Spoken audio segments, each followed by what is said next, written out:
Hi friends, இன்றைக்கி எங்கள் அம்மா வீட்டில் அமாவாசை படையல் பண்ணுறாங்க. என்ன இருக்குதுன்னு பார்க்கலாம் வாங்க.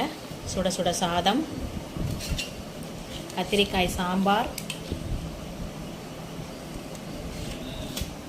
அகத்திக்கீரை பொரியல், சூப்பராக சும்மா க்ரீனிஷாக சூப்பராக இருக்குது பாருங்கள். தேங்காய் பூலாம் போட்டு சூப்பராக பண்ணியிருக்காங்க. அடுத்தது அவசியம் கட்டாயம் இருக்க வேண்டியது வாழைக்காய் வறுவல்.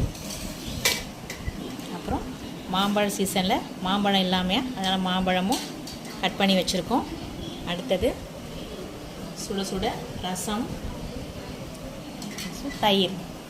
வாங்க ஃப்ரெண்ட்ஸ் சாப்பிட்லாம். உங்கள் வீட்டில் என்ன லஞ்சுங்கிறத கமெண்ட்ஸில் சொல்லுங்கள். ஷாரா சிவா பல்சுவை சேனலை லைக் பண்ணுங்கள், ஷேர் பண்ணுங்கள், சப்ஸ்கிரைப் பண்ணுங்கள். தேங்க்யூ ஃபார் வாட்சிங். வாழ்க வளமுடன்.